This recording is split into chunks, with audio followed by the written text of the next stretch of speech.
नमस्कार दोस्तों, आपका बहुत बहुत स्वागत है आपके अपने YouTube channel the trade bull official में। इस वीडियो में हम बात करने वाले हैं सिंपल मूविंग एवरेजेस की। सबने इसको यूज़ किया हुआ है, लेकिन फिर भी हम इसमें गलतियां करते हैं। आज हम इसमें डिटेल में जानेंगे कि ये मूविंग एवरेज किसके लिए है और इसको कब यूज़ करना है। बट वीडियो को स्टार्ट करने से पहले दोस्तों, अगर अभी तक चैनल को सब्सक्राइब नहीं किया तो प्लीज़ सब्सक्राइब कर लीजिए ताकि कोई भी वीडियो मिस ना हो, और लाइक बटन ज़रूर प्रेस कीजिए, मोटिवेट कीजिए। दोस्तों, वीडियो शुरू करने से पहले मैं आपको बता दूं, हमने एक नया इनिशिएटिव स्टार्ट किया है जिसके अंदर हम एक टेलीग्राम के ऊपर अपनी कम्युनिटी बिल्ड कर रहे हैं। लाइक माइंडेड पीपल, इसको सब्सक्राइब कीजिए। डेली कोई ना कोई इन्फॉर्मेशनल कंटेंट मैं यहाँ पर पोस्ट करूँगा। मार्केट के अपडेट, सेक्टर अपडेट्स मैं इसके अंदर ज़रूर डालूंगा, और ताकि आप मार्केट के साथ अपडेटेड रहें तो इसको जल्दी से सब्सक्राइब कर लीजिए। चलिए अब शुरू करते हैं। दोस्तों, सिंपल मूविंग एवरेज सब ने यूज़ किया है, लेकिन इसको सही यूज़ करने का तरीका और किन के लिए है वो हम इस वीडियो में डिस्कस करने वाले हैं। बट सबसे पहले जान लेते हैं इसको प्लॉट कैसे करना है।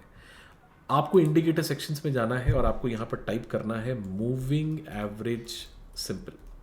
जैसे ही आप इतना टाइप करेंगे, आपके सामने यहाँ पर एक लाइन यहाँ पर ड्रॉ हो जाएगी, जो लाइन बाय डिफ़ॉल्ट 9 कैंडल्स की एवरेज लेंथ है। अब इसको मैं अपने अकॉर्डिंगली चूज़ कर सकता हूँ। मैं इसको 50 भी कर सकता हूँ, मैं इसको 200 भी कर सकता हूँ, वो मेरी मर्ज़ी है, मैं इसको कैसे यूज़ करना चाहता हूँ। लेकिन सबसे पहले हम इसके बारे में जानेंगे कि ये मूविंग एवरेज एक्चुअली में करती क्या है। ठीक है, तो सबसे पहले मैं यहाँ पर आपको इसके कुछ फ़ायदे नुकसान बताऊँगा। ये जो मूविंग एवरेज है जो आप यहाँ पर देख रहे हो, सिंपल, ये लॉन्ग टर्म इन्वेस्टर्स और पोजिशनल ट्रेडर्स के लिए यूज़ की जाती है। ये इंट्राडे के लिए या स्कैल्पर्स के लिए मूविंग एवरेज है ही नहीं। ये प्राइस को स्मूदन करती है और ये थोड़ा स्लोली रिएक्ट करती है as to the change of the price. Commonly जो मूविंग एवरेजेस यूज़ की जाती हैं वो है 50 मूविंग एवरेज और 200 moving average for trend confirmation. लेकिन इस इंडिकेटर के कुछ ड्रॉबैक्स भी हैं, जैसे कि ये एक लैगिंग इंडिकेटर है, स्लो टू रिएक्ट करता है प्राइजेस को, और अगर आप स्कैल्पर है या आप इंट्राडे में ट्रेड कर रहे हैं तो ये मूविंग एवरेज आपके लिए बिल्कुल भी नहीं बनी।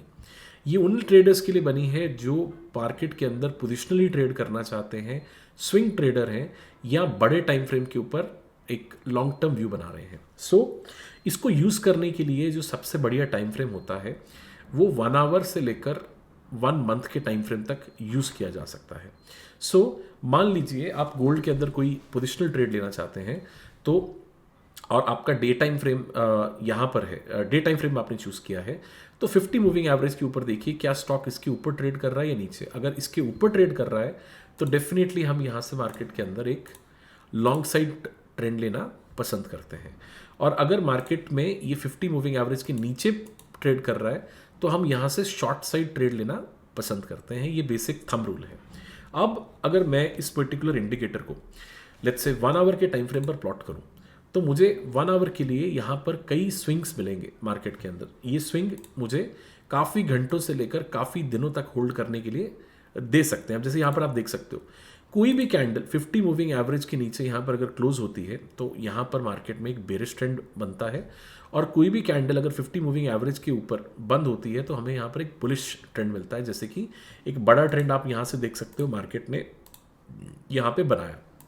अब अगर हम 2 मूविंग एवरेजेस का यहाँ पर यूज़ करें बड़े टाइम फ्रेम पर, मान लीजिए आप 4 आवर के टाइम फ्रेम पर यूज़ कर रहे हो और यहाँ पर हमने कुछ एक ट्रेंड यूज़ किया, तो आप देख सकते हो कैसे प्राइस जैसे जैसे इस 50 मूविंग एवरेजेस के आसपास आया, प्राइस ने आपको एक बढ़िया यहाँ पर स्विंग दिखाया इस तरीके से। ये एक बड़े स्विंग को राइड करने के लिए भी यूज़ किया जा सकता है मार्केट के अंदर इस तरीके से। अब इसमें अगर 50 मूविंग एवरेज के साथ साथ हम 200 मूविंग एवरेज का भी इस्तेमाल कर लें और इनका क्रॉसओवर हो जाए 50 और 200 का, तो उस क्रॉसओवर को यहाँ पे जहाँ पर ये क्रॉसओवर हुआ है, हम इस पोजीशन को मार्केट के अंदर नाम देते हैं गोल्डन क्रॉस का। इसको बोला जाता है गोल्डन क्रॉस। मतलब ये एक बुलिश सिग्नल होता है मार्केट के अंदर कि जो 50 मूविंग एवरेज है उसने 200 मूविंग एवरेज को लैप किया है, ओवरलैप किया है, और यहाँ से एक बुलिश मोमेंटम बनने की मार्केट के अंदर थोड़ी संभावना ज़्यादा होती है। इस तरीके से ही मार्केट के अंदर जब भी आपके पास 50 मूविंग एवरेज 200 मूविंग एवरेज को ऊपर से काटती है तो उस केस में मार्केट के अंदर एक डेथ क्रॉस बनता है। अभी हमने गोल्डन क्रॉस का एक एग्जाम्पल देख लिया यहाँ पे। ऐसे ही हम एक एग्जाम्पल देखेंगे यहाँ पर जहाँ पर मार्केट में एक डेथ क्रॉस हुआ और उसके बाद मार्केट गिरी हो। ठीक है, ये देखिए, अब एक ये एरिया है मार्केट का जहाँ पर क्रॉसओवर हुआ। ये क्रॉसओवर हुआ इस कैंडल के आसपास और यहाँ से आप देख सकते हो एक डेथ क्रॉस होने के बाद मार्केट में तकरीबन एक बेरिश मोमेंटम बिल्ड हुआ। इसको हम बोलते हैं डेथ क्रॉस। सो यहाँ पर जैसे ही ये चीज़ें मार्केट के अंदर होती हैं तो डेफिनेटली एक बुलिश या बेरिश मोमेंटम मार्केट में देखने को मिलता है। अब आप यहाँ पर देख सकते हो जैसे ही मार्केट ने आपको ये एक बुलिश मोमेंटम दिया, यहाँ पर इसका मार्केट ने नज़दीक इस एरिया पर आकर आपको ट्रेंड दिया और आप अगर इस बड़े लॉन्ग टर्म ट्रेडर थे या आपने एक मीडियम ट्रेंड पकड़ा, आपने रीटेस्ट के आसपास, मान लीजिए पहले क्रॉस ओवर पे नहीं, इसके एक बार रीटेस्ट होने के बाद जब ये वापस यहाँ से बाउंस बैक करता है, आपने यहाँ पर कोई पोजीशन बनाई, आपका इनिशियल स्टॉप लॉस मार्केट के अंदर ये जो भी लेटेस्ट स्विंग होगा उसके नीचे सभी मूविंग एवरेजेस को क्रॉस करते हुए बनेगा। अब आप यहाँ से देख सकते हैं अगले क्रॉसओवर तक जब तक मार्केट नहीं हुई, मतलब अगला क्रॉसओवर मार्केट में तकरीबन इस पॉइंट पर हुआ, यहाँ पे कहीं पे ये पॉइंट पर, इस पॉइंट पे, यहाँ पे, यहाँ इस पॉइंट पर मार्केट का बेरिश क्रॉसओवर हुआ। तब तक आप यहाँ पर आप देख सकते हो ये इतनी बड़ी रैली आप पर्टिकुलरली राइड कर सकते थे डे टाइम 4 आवर के टाइम फ्रेम पर, और इस पूरे दौरान मार्केट ने आपको एटलीस्ट यहाँ तक का एक मोमेंटम भी जनरेट करके दिया।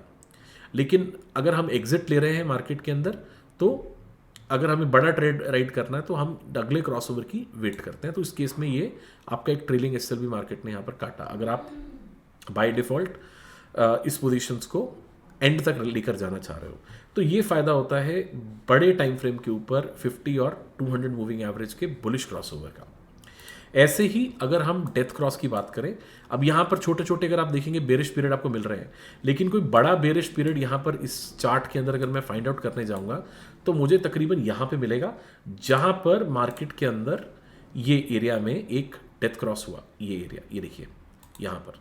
अब इस एरिया में अगर आप जाकर देखोगे तो मार्केट तकरीबन 66 पॉइंट गई, और इस केस में अगर मुझे स्टॉप लॉस रखना होता तो तकरीबन इस मूविंग एवरेजेस के पास रखना पड़ना था अगर मैं इसको राइड करना चाहता था पूरा एंड तक।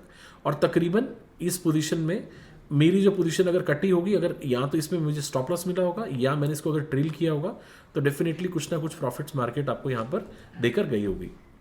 तो ये वीडियो जो थी वो थी सिंपल मूविंग एवरेजेस के बाद। अगले 2-3 वीडियोस में EMA, HMA और बाकी मूविंग एवरेजेस के ऊपर बनाने वाला हूँ, तो उसको भी बिल्कुल मिस मत कीजिएगा। वो आपको बताएंगी कि इंट्राडे में स्कैल्पिंग के लिए किन मूविंग एवरेजेस का हम बेहतरीन इस्तेमाल कर सकते हैं। Thank you.